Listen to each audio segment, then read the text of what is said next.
आगे अभी तक हम सभी ने वक्तामृत स्त्रोत के 13 काव्य समझ लिए हैं। अब कल आचार्य भगवान से आप सभी ने 13वां काव्य समझ लिया था? नहीं समझा? कोई बात नहीं, तो उच्चारण कर लेते हैं। वक्त्रं कति नेत्रे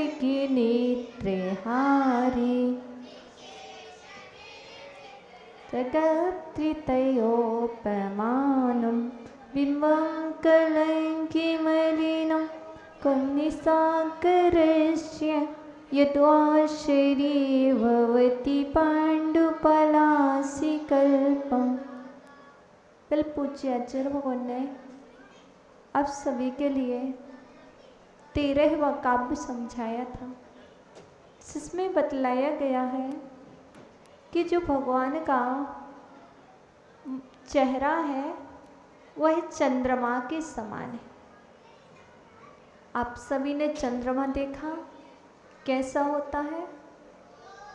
गोल, और कैसा होता? शीतल होता है। जो चंद्रमा की किरणें होती है वो कैसी होती है? शीतल होती है, क्योंकि रात में चांद निकलता है तो क्या आपको गर्मी लगती? वह शीतल होती है उसकी किरणें। और सूर्य की किरणें कैसी होती है? उष्ण होती है। तो जो भगवान का चेहरा है, भगवान का जो मुख है वह कैसा है? चंद्रमा के समान शीतल है।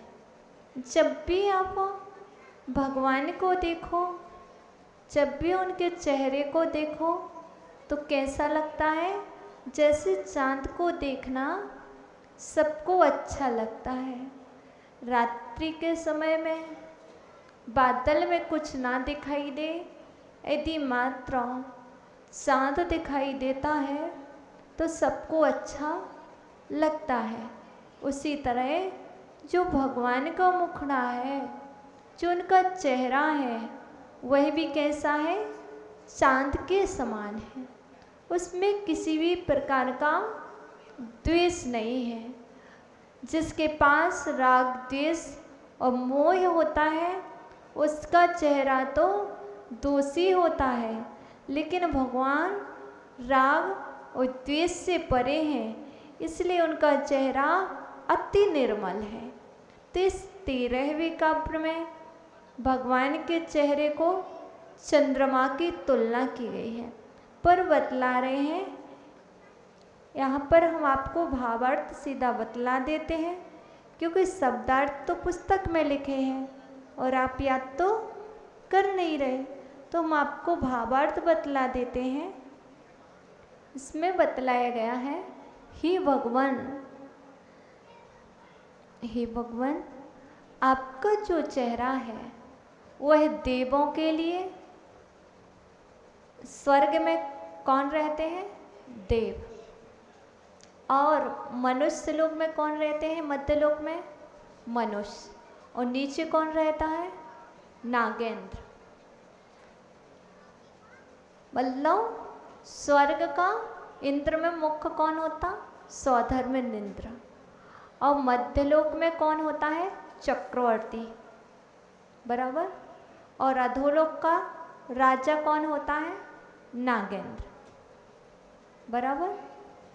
तो यहाँ पर तीनों लोकों में यहाँ पर बतला रहे हैं, हे भगवान, तीनों लोकों में मनहारी, मन को हरने वाला, अर्थात चित्त को हरने वाला, उपमातीत, जिसे किसी की उपमा नहीं दी जा सकती है, वह उपमातीत कहलाता है।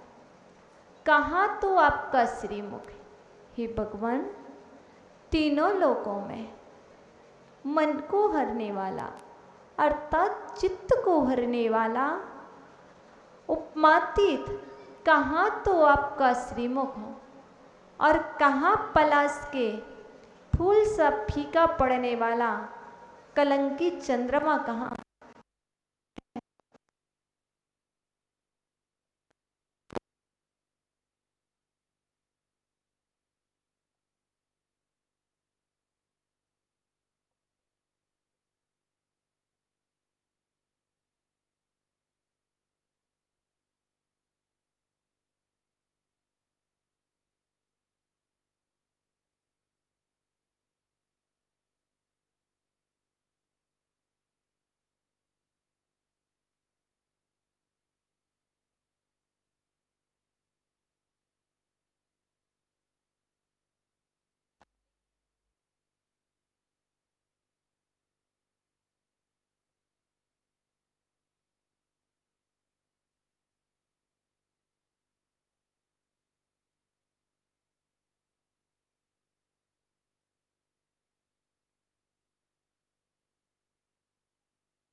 कलंकित चंद्रमा कहाँ, सच है आप अनुपम हो, आप अनुपम हो।